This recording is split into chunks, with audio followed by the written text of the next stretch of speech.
Thank you very much once again, and thank you for everybody who is able to join us from different locations that joining us from.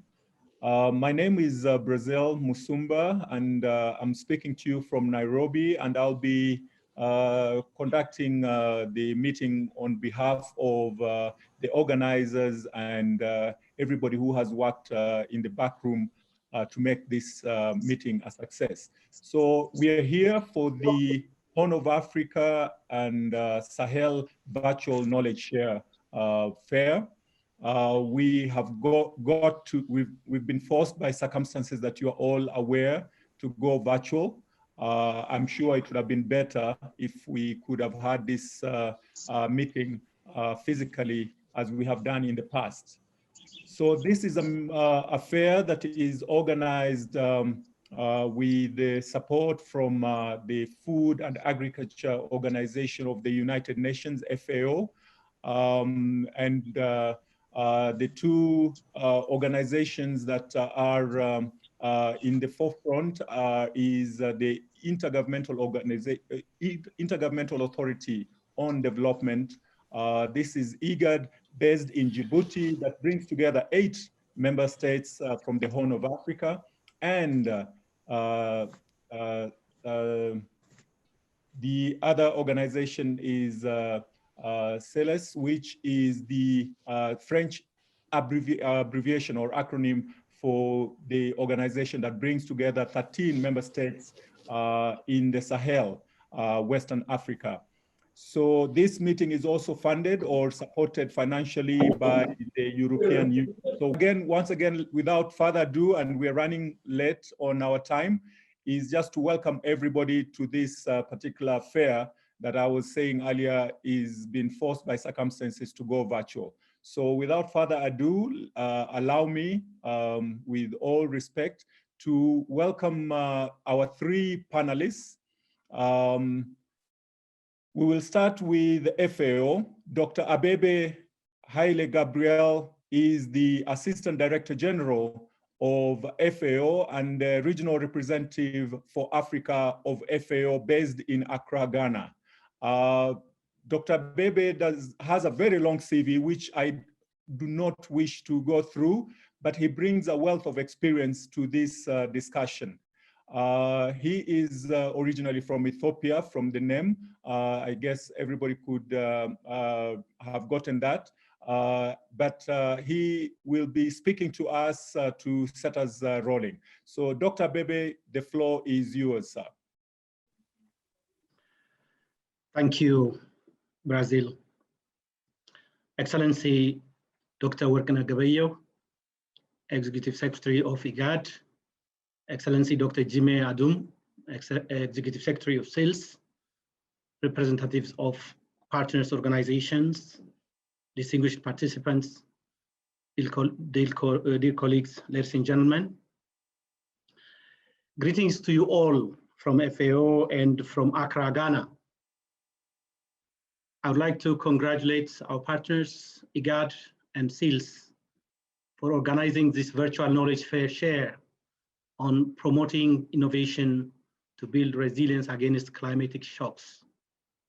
It has been a privilege for FAO to have accompanied the partners, IGAD and SEALS, in this exciting undertaking. And I would like to thank our partners, the European Union, for providing the necessary support. High degree of exposure and vulnerability to climatic shocks characterize systems of livelihoods in much of Africa, particularly in the Horn of Africa and the Sahel, where the continuous struggle to try and eke out a living from a precarious state of affairs has been an everyday way of life for the majority of the populations. The impact of climate extremes have been disastrous. They cause death, displacement of people, and leave many destitute and hungry. Over the last 10 years, climate extremes have affected an average of 16 million people and caused hundreds of millions of dollars in economic damage in Africa annually. Overall, it is estimated that the agriculture sector absorbs more than 26% of the total damage and loss from climate extreme events. And this rises to more than 80% when caused by droughts.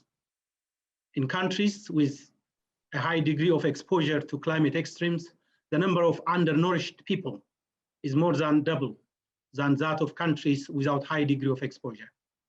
Most vulnerable groups include women, young children, the elderly, and the socially disabled and isolated. Often climate extremes overlap with other shocks, such as conflicts, economic downturns, transboundary pests and diseases. The recent incidents of COVID-19 pandemic and desert locusts are good examples of overlapping crises and their devastating impacts. The Sahel and the Horn of Africa regions take the lion's share in this regard. As a result, not surprisingly, these regions manifest one of the highest levels of food and nutrition insecurity in the world. According to the UN report on state of food security and nutrition in the world, 2020, there were about 118 million undernourished people in Eastern Africa in 2019, which would constitute about 50% of the total number for sub-Saharan Africa. Western Africa is a sub-region with the second largest undernourished population, with over 59 million food insecure people. The biggest increase in the number of undernourished between 2015 and 2019 occurred in Eastern and Western Africa. In addition, according to the 2020 Global Report on Food Crisis, 12 million people were acutely food insecure in West Africa and Sahel in 2019, while 27.5 million people were acutely food insecure in East Africa. What is more concerning is that these numbers are increasing rapidly in several countries across the Sahel and Western Africa due to the impact of COVID-19 exacerbating the food insecurity situation. It is therefore necessary to address such high level of vulnerabilities through building resilience of livelihoods and economic systems using innovative solutions. In this context, it's quite befitting that the theme of the 2020 Knowledge Fair Share focuses on promoting innovation to build resilience against climatic shocks. Obviously, it builds on IGAD, SEALS, and FAO's efforts to promote knowledge management for informed decision-making and investment in resilience building, including the operationalization of the Memorandum of Understanding signed between IGAD and SEALS for strengthened collaboration to promote resilience, good practices, and uptake. It's important to recognize that key set of tools and interventions are available to promote climate resilient agriculture and food systems, to drive the food security and nutrition agenda, including risk monitoring and early warning systems, vulnerability reduction and climate adaptation measures at farm and ecosystem levels, risk sensitive and shock responsive social protection schemes and risk transfer mechanisms such as insurance, climate risk governance structures and processes, emergency preparedness and response, among others. It's therefore appropriate that the program of the virtual Share Fair is structured around themes of disaster risk reduction, climate change adaptation, social protection, innovative support to agro-pastoralists and pastoralists, information and early warning systems and analysis, and natural resource-based conflicts. This is in line with the priority thematic focus areas for resilience building that were identified during the partners consultation meeting, which took place in June 2019 in Nairobi, Kenya, organized in collaboration among the African Union Commission, IGAD, SEALS, FAO, and other strategic partners. Knowledge exchange and cross-fertilization between resilience actors in the two regions through the virtual knowledge share is expected to support evidence-based decision-making in these key thematic areas for resilience building in Africa. Distinguished ladies and gentlemen, the good practices and the innovations, including digital innovations to be shared during the virtual share fair, can demonstrate positive benefits, not only for building resilience, but also for sustenance of peace and development at household, country, and regional levels, including through providing opportunities for youth employment and mitigating distress migration. One of the key messages should therefore be about the need to step up investments in innovative practices. Investments in early action could save substantial financial resources that would otherwise be spent on post-disaster rehabilitation. Investments in risk-informed and shock-responsive social protection systems are needed to address the vulnerability of agricultural and pastoral livelihoods, especially in the context of the COVID-19 pandemic. It's therefore necessary to exert maximum and coordinated effort to mobilize flexible funding in support of anticipatory actions to reduce the impact of emergencies and disasters. The good news is that innovative practices have higher payoffs in terms of returns to investment. For example, according to FAO's report on disaster risk reduction at farm level, the average benefit cost ratio for disaster risk reduction practices is 3.7 in hazardous scenarios, meaning that for every dollar invested in disaster risk reduction, the farmers could achieve $3.7 in terms of avoided loss or accrued returns. Under non-hazardous conditions, the ratio could even rise up to $4.5.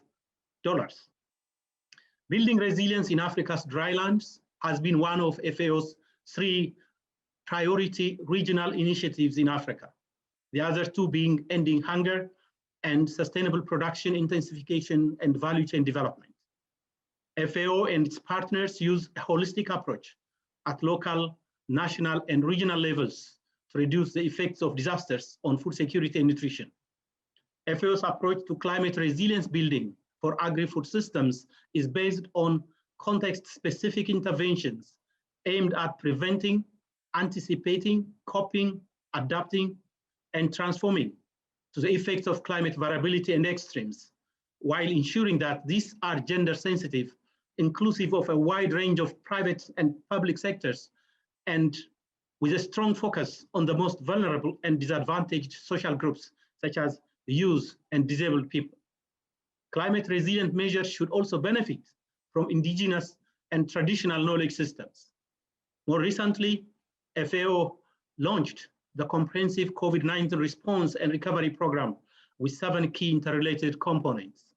This includes reinforcing the global humanitarian response plan for COVID-19, improving data for decision-making, ensuring economic inclusion and social protection to reduce poverty, bolstering trade and food safety standards, boosting smallholder resilience for recovery, preventing the next zoonotic pandemic through a strengthened One Health approach, and triggering food systems transformation. I wish to reiterate FAO's continued commitment to collaborate with IGAD, SEALS, the African Union Commission, and other partners in supporting the efforts of member states in promoting innovation towards building resilience to shocks. I thank you. Over to you. Thank you very much, Dr. Abebe, for your remarks, and we really appreciate what FAO is doing in both regions, in the Sahel and in the Horn of Africa. We also want to congratulate FAO for having celebrated the 75th anniversary just about 4 days ago. Indeed, this is a big honor that we have one of our own taking leadership in this part of the world on our continent. So I will invite the next speaker, who is Dr. Jimmy Aduom, the Executive Secretary of SEALS. As I said before, SEALS is a regional organization based in Ouagadougou, Burkina Faso, and taking care of affairs for nearly 13 countries in that part of the world. So Dr. Jimmy, the floor is yours, sir. Merci beaucoup. Monsieur le représentant de la Commission de l'Union africaine, Monsieur le directeur général adjoint en charge de l'Afrique, Monsieur le secrétaire exécutif de l'autorité intergouvernementale pour le développement IGAD, Mesdames et Messieurs les participants, Je voudrais, à l'entame de mon propos, dire tout l'honneur que je ressens en ce moment précis de représenter ici les populations sahéliennes à cette importante foire au savoir virtuel sur la Corne de l'Afrique et le Sahel et vous transmettre leurs salutations fraternelles. Je voudrais ensuite remercier l'IGAD et la FAO pour tous les efforts consentis pour la tenue effective de cet événement dans le contexte difficile de la pandémie de COVID-19. Ces remerciements s'adressent également aux partenaires techniques et financiers pour l'accompagnement apporté à cette initiative. Mesdames et messieurs, vous vous souviendrez que du 5 au 7 novembre 2013 à Ouagadougou, au Burkina Faso, le SILS, en partenariat avec la FAO et l'IGAD, ont organisé la foire au savoir au Sahel et en Afrique de l'Ouest. Aujourd'hui, soit environ 7 ans après, nous voici réunis pour le lancement de la foire au savoir virtuelle sur la Corne de l'Afrique et le Sahel. Tout ceci témoigne de la détermination de tous à œuvrer pour la réussite de cette initiative commune qui réunit le Sahel et la Corne de l'Afrique, deux régions qui partagent un destin commun face aux contraintes agroclimatiques similaires dans les deux zones. Cette coopération concrétisée à travers un protocole d'accord entre le SILS et l'IGAD signé en 2013 témoigne de notre conviction que l'union des compétences et des connaissances constitue la voie la plus sûre dans le combat contre la sécheresse et l'insécurité alimentaire et nutritionnelle, mais aussi dans notre combat permanent de renforcement de la résilience de nos populations face aux multiples chocs auxquels la Corne de l'Afrique et le Sahel sont régulièrement confrontés et parmi lesquels le changement climatique constitue le plus grand défi.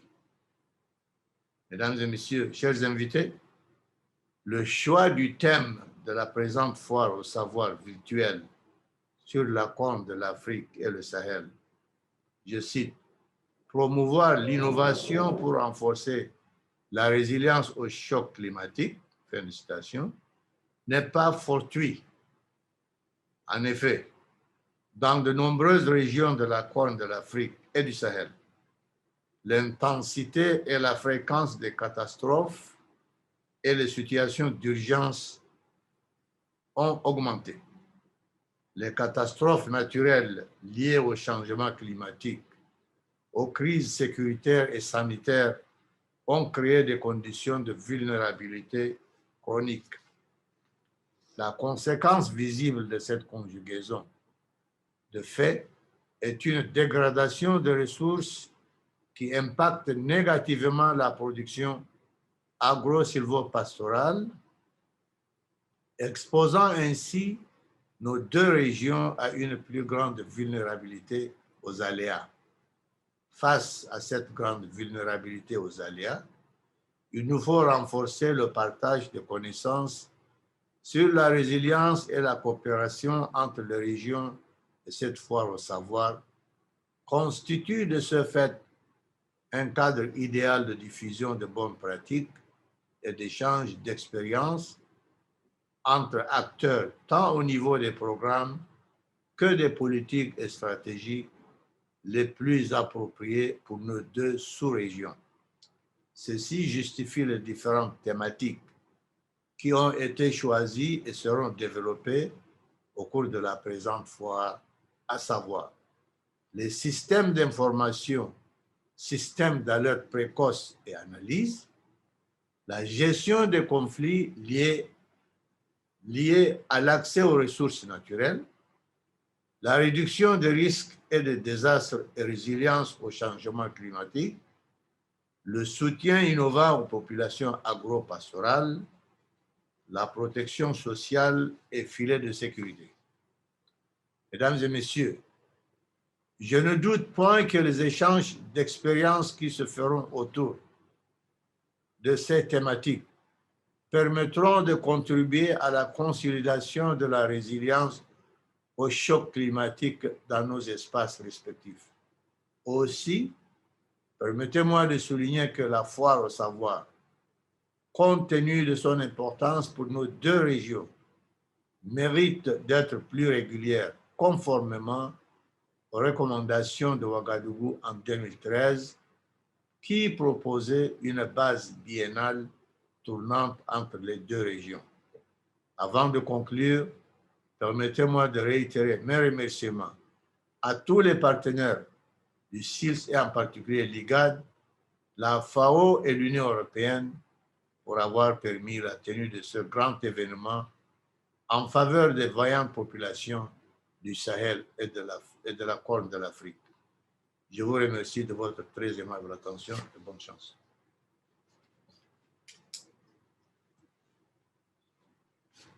Thank you very much, Dr. Jimmy, for your remarks. And indeed, SILS together with IGAD brings together, I was just doing a quick math, it brings together almost half the member states of Africa. So indeed, we have half of Africa on this platform, plus beyond the continent.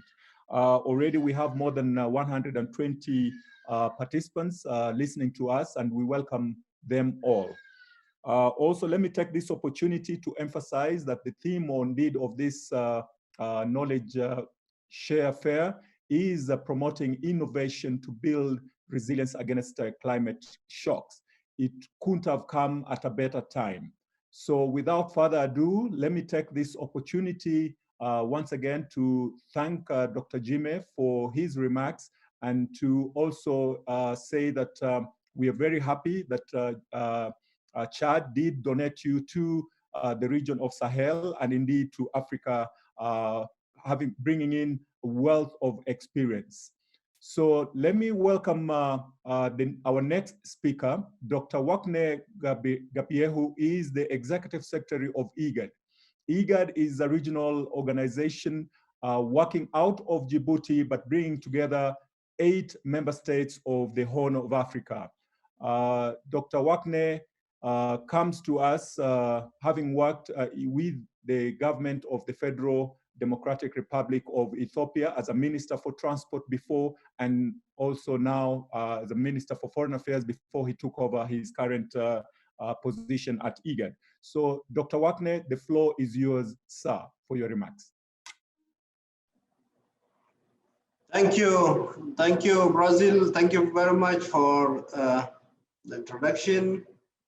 Greeting from Djibouti, the headquarters of IGAD. Dr. Jame Abdum, Executive Secretary of SILS. Dr. Ababa Haile Gabriel, Assistant Director General and Regional Representative for Africa of FAO. Representatives of the African Union Commission and Southern Africa Development Community. IGAD member state partners in the resilience program, humanitarian development and peace agencies partnering with IGAD, representatives of non-governmental and civil society organizations, community representatives, and members of the private sector. Ladies and gentlemen, let me start by thanking the Permanent Inter-State Committee for Drought Control in the Sahel and the Food and Agricultural Organization of the United Nations, FAO, for co-hosting this very important event. This is an inaugural virtual knowledge share fair that brings together the Greater Horn of Africa and Sahel region and aim to promote innovation to build resilience against climate shocks.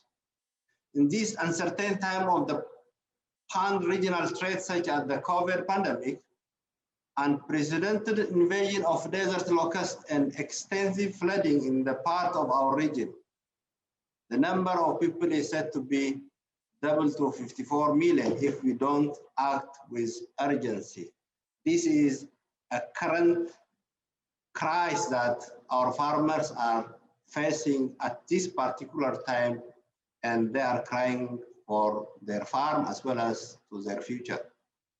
It provides us with a platform to put together evidence-based response to the triple threat of the pandemic and additional climate-related shocks, such as the devastating desert locust invasion and flooding that have destroyed lives and livelihoods in our part of the world.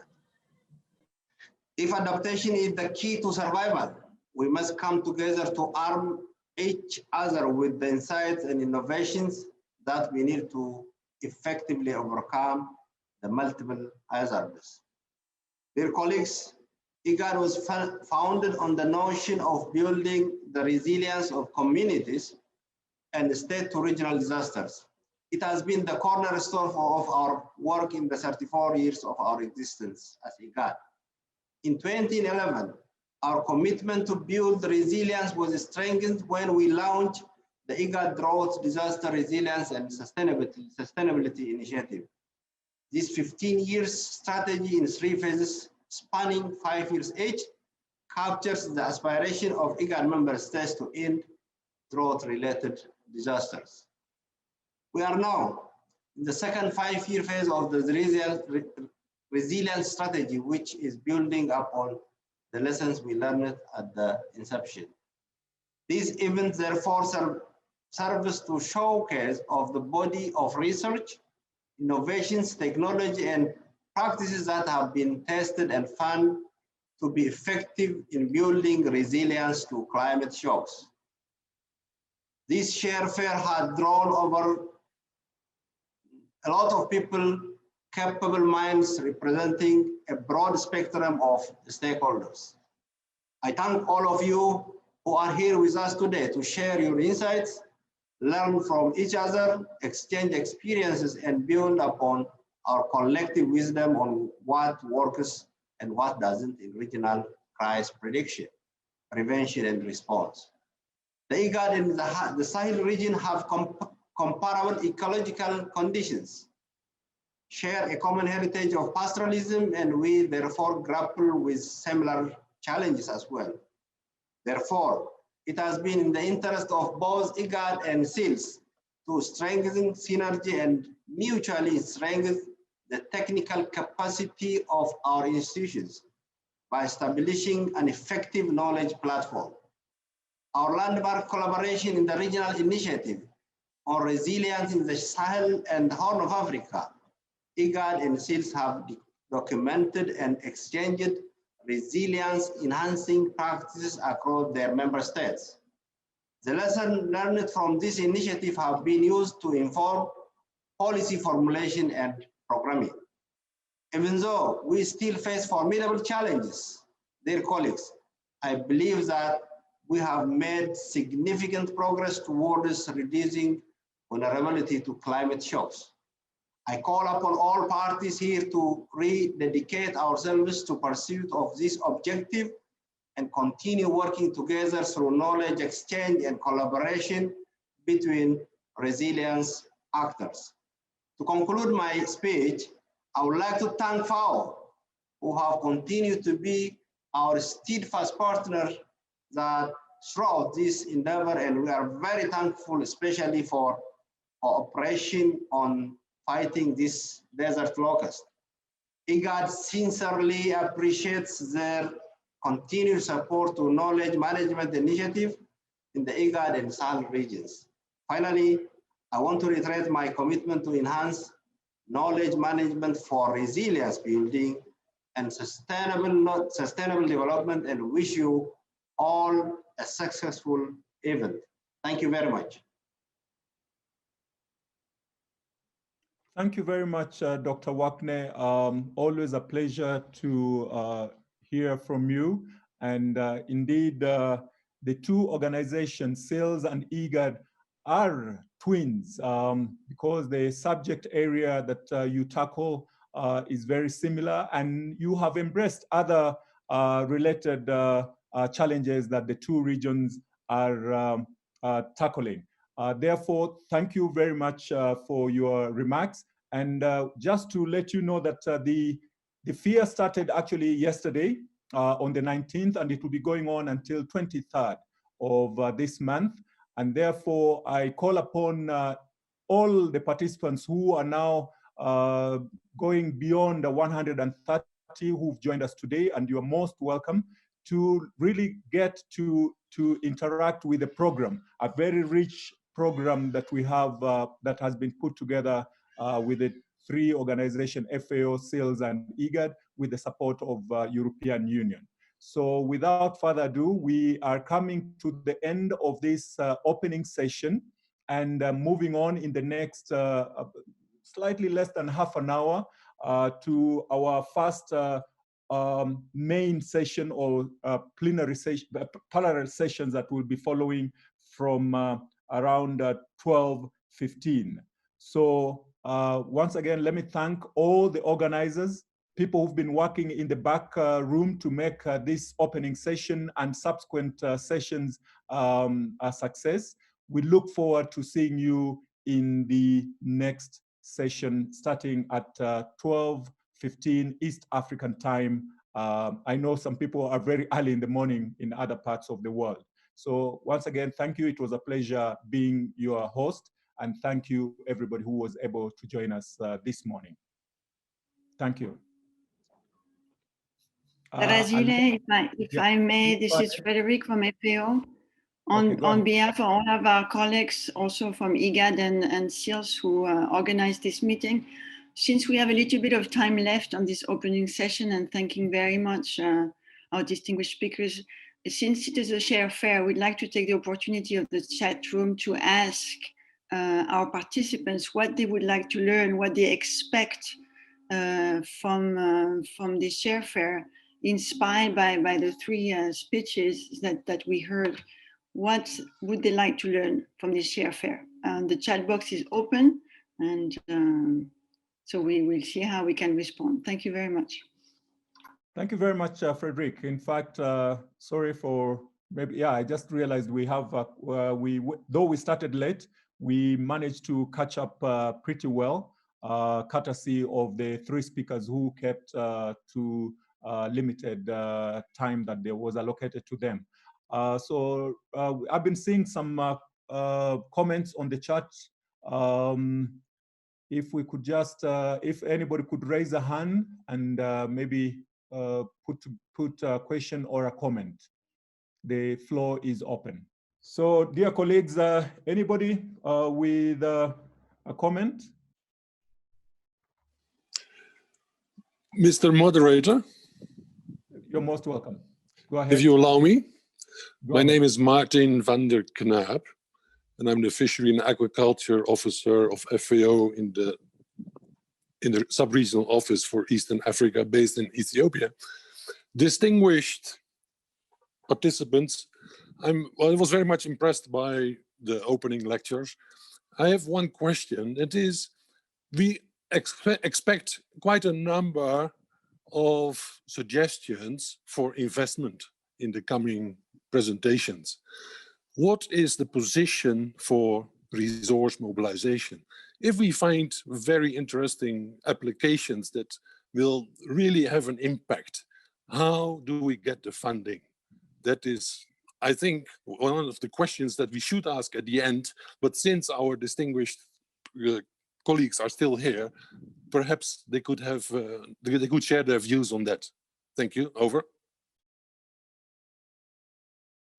Thank you very much for that intervention. I see also another one that is coming through from Abebe Tegedege from ICPAC, that is the IGAD Climate Prediction and Application Center out of Nairobi. And he's asking, are we coping well with the climate shocks, that is drought and floods that are happening in different parts of the continent and the world at large? Are we coping well with the climate shocks?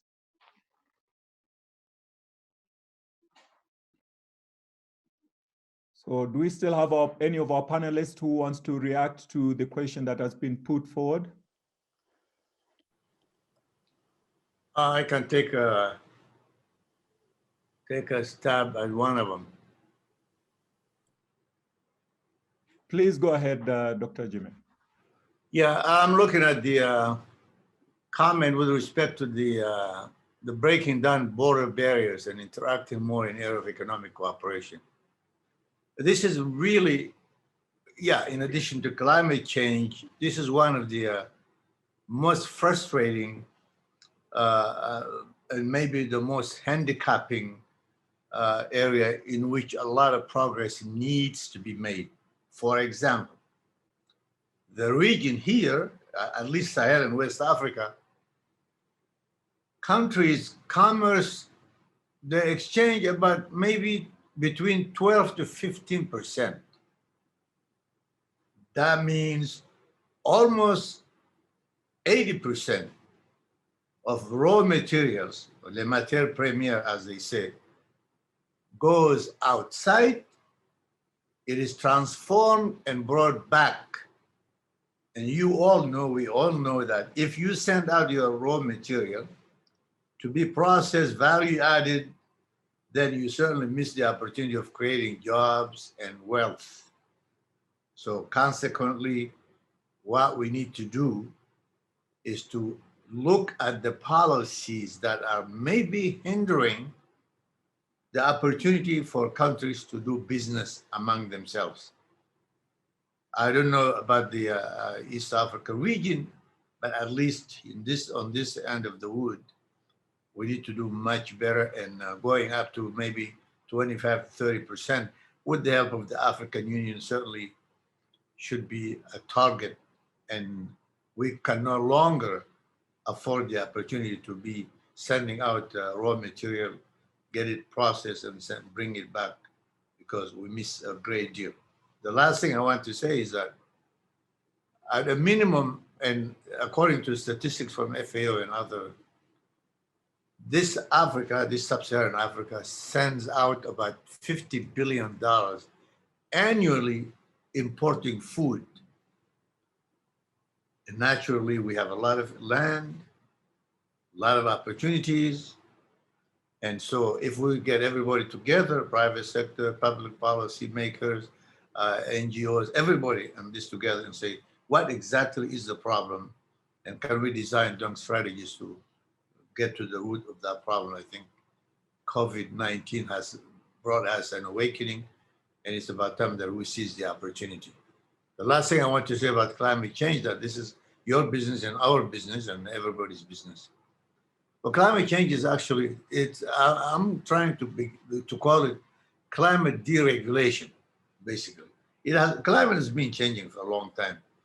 And nowadays, either it rains a lot or it doesn't rain. And when it rains, it floods and then brings about destruction or what have you. So that means we need to shift. We need to shift our thinking with respect to, okay, what is that? If it rains a lot, how can we capture that water and use it for additional cropping systems, cropping seasons? And if it doesn't rain a lot, can we sustainably look at water harvest technology strategies, putting into the context of environmental, sustainable environment and SLMs, so we can really be able to cope with it, live with it, and do a good job in surviving. Thank you. Thank you once again, Dr. Jimeh, for your input. And do we have our other panelists who wants to contribute to the same? Mr. Moderator, may I chip in? Please go ahead, introduce yourself, and please make a contribution. Thank you very much. I'm Derbe from Ethiopia, agriculture research.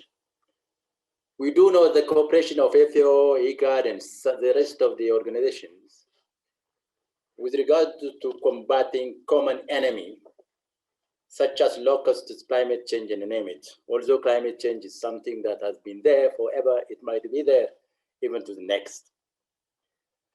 However, we have seen the devastating aspect of locusts, unlike the rest of the years, where the control was really very much so, and the spread of locusts was not oversized, but desized, not to spread as it is now.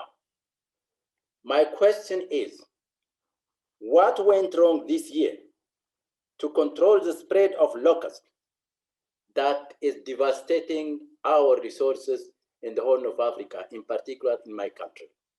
Back to you, and thank you very much. Thank you very much for that intervention. Also, you are raising a question that is repeatedly being put forward. We know, working with FAO, the Desert Locust Control Organization, and many other partners in the Horn of Africa, the challenge of, or the disaster of locust has to a large extent been managed very well, despite the circumstances that we are operating within at the moment. I'm sure the other panelists might want to rein on as to their experience dealing with this disaster that took quite a bit, almost a triple disaster in the Horn of Africa. Any panelist who wants to rein on this? Brasile, if I may, after, if there is a panelist that will choose to answer, and then we're going to have to let participants hop on the next plenary session with the link that was put on the chat box. So feel free to close the session when you find it a good time. Thank you. Thank you, Frederick. I just want to hear if any of the panelists wanted to rein on the questions or comments that have been made by the participants as we prepare to move to the next session. I don't see any, but the questions that have been put forward, these are things that I think we'll be dealing with in the course of the next 3 or so days, starting in a few minutes and moving forward tomorrow and the day after. So once again, now it is almost 7 minutes to 12 noon in East Africa. And I think we need to give time to the participants to prepare to move to the next session. Once again, thank you for all that were able to join. And we look forward to seeing you in the next session. And the questions that are being posted on the chat box will not go to waste. So we will make sure between us, the organizing team, to make sure that these questions get to the next parallel session. Thank you, and I beg to close at this moment in time. So you can leave at your own pleasure and join the next session.